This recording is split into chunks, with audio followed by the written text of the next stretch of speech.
The Privilege Paradox: Advantages, Disadvantages, and Society's Focus. Welcome, listeners, to another episode of Information for Life, Insights and Ideas to Navigate Your World.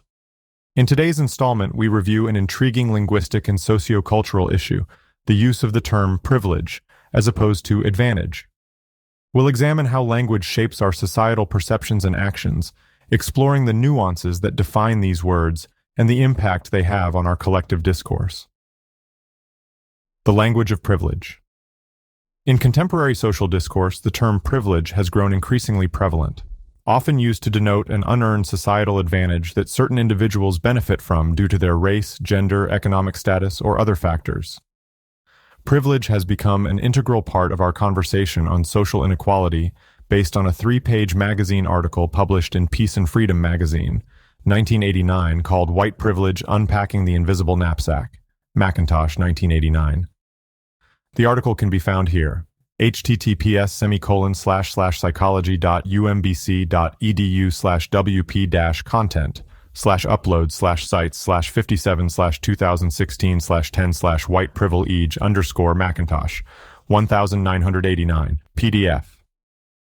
Yet, the nature of this term carries certain inherent challenges. When we label something as a privilege, we emphasize the individual who has the benefit while simultaneously sidelining those on the losing end of the social equation.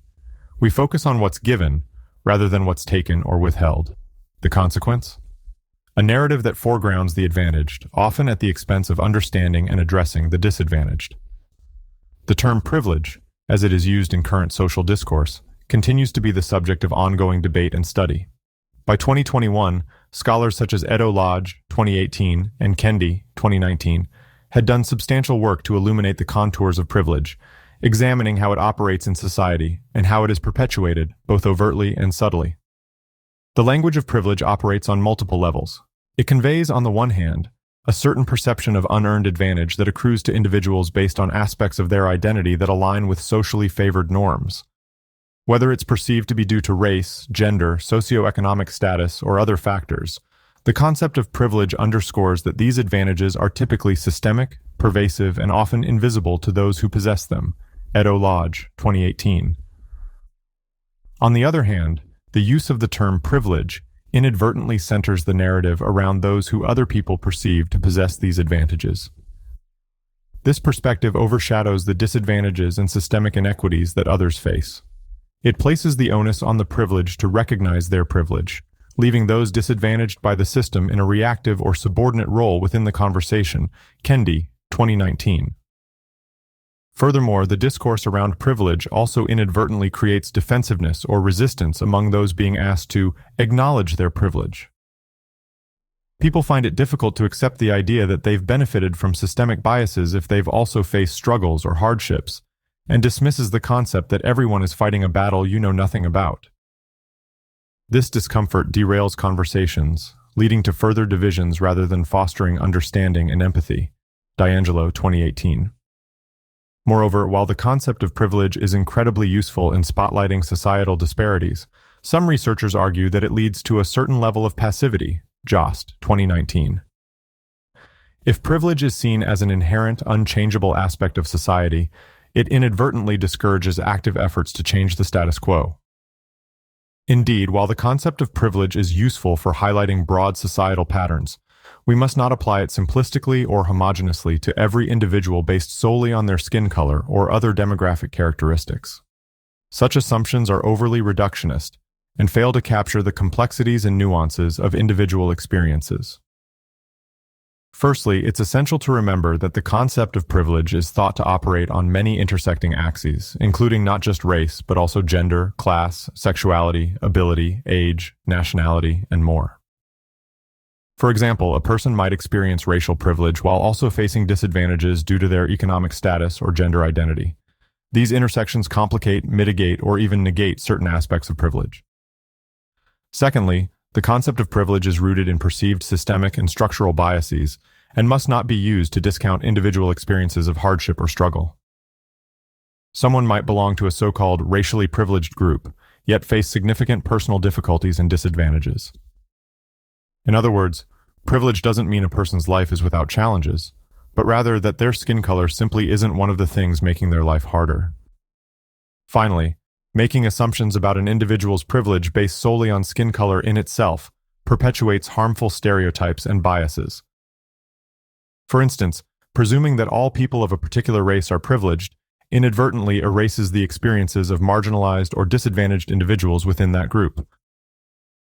It also overlooks the diversity and complexity within racial groups and reduces people to a single aspect of their identity, ironically the exact opposite of what we all should be striving for. Advantage, an alternative perspective. Now let's consider the term advantage. By definition, this word signifies a condition or circumstance that puts one in a favorable position. Notably, it's a term that doesn't inherently exclude the notion of disadvantage, creating a dual-sided image of societal dynamics. Where privilege is often perceived as unchangeable or systemic, advantage naturally evokes its opposite, disadvantage. This opens a door to dialogue, fostering a climate in which we can actively identify, address, and rectify social inequalities. It also suggests a system that can be rebalanced, thereby fostering a sense of hope and a call to action. Adams, Bell, and Griffin, 2007. In this sense, the language of advantage and disadvantage can foster a more inclusive and constructive dialogue about societal inequalities. It allows us to not only identify and acknowledge these imbalances, but also actively work towards addressing and rectifying them. It suggests that these imbalances aren't static or immutable, but can be shifted and rebalanced. Adams, Bell, and Griffin, 2007. Importantly, this language also frames societal inequalities as something that can be fixed, rather than simply acknowledged. This can create a more hopeful and action-oriented approach towards social justice. It doesn't minimize the systemic nature of these inequalities, but rather highlights our collective potential to effect change. Quillian, 2014. The impact of language.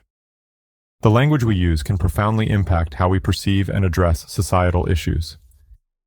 In the case of privilege and advantage, the framing of these terms significantly affects our conversations on social justice.